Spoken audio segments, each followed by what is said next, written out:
এই গাইস আসসালামু আলাইকুম। এখন হচ্ছে আম ভর্তা বানাবো। দেখেন আমের কি সুন্দর কালার, মাশাআল্লাহ। আমের অনেক সুন্দর ঘ্রাণ। তো এইখানে আমার আম্মু 1 কেজি আম এনেছে, ওইখান থেকে 3টা রাখছি, না সরি 2টা রাখছি, আর বাকিগুলো সব নিয়ে নিছি।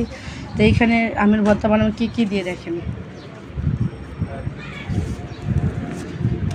তো আমের ভর্তা আমরা যেভাবে বানাই, প্রথমে শুকনো মরিচ, এই যে দেখছেন এই শুকনো মরিচ দিব, এটা পুরাইছি, কিন্তু শুকনো মরিচ টালিনে এটা পুরাইছি। তারপরে 5টা নিচে যে পরিমাণ ঝাল খাবেন তার অবশ্যই ঝাল দিয়ে দিবেন। আর এই দেখেন, এই যে এখন কিন্তু আমরা আমটা কাটবো এইভাবে সুন্দর করে। আপনারা যে বটি দেন, আমি আবার এটা বটি থেকে বেশি এগুলো কাটতে খুব পছন্দ করি, এবং কাটতে আরাম পাই। বটি দিয়ে এমন একটা আরাম পাই না, এগুলো দিয়ে সবসময় কাটতে। আর আমি গ্রান্ডও অনেক সুন্দর।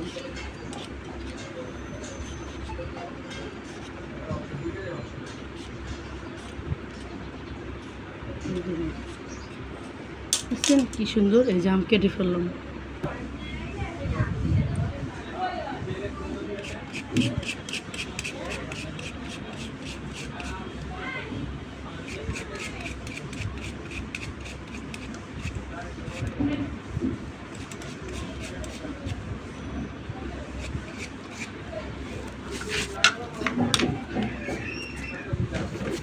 দাঁড়া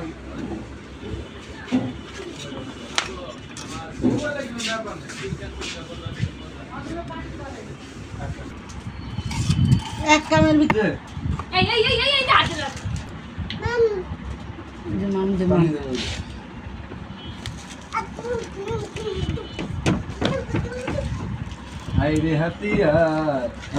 সব হচ্ছে আমের আচার। এই দুপুরবেলা আমের আচার খেতে অনেক মজা।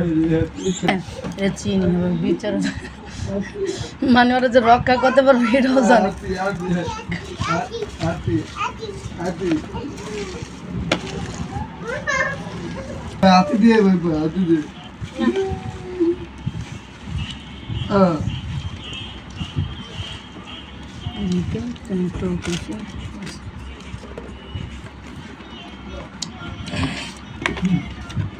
হাতি এলো হাতি এলো হাতি হাতি করে হাতি লবণ হয়েছে।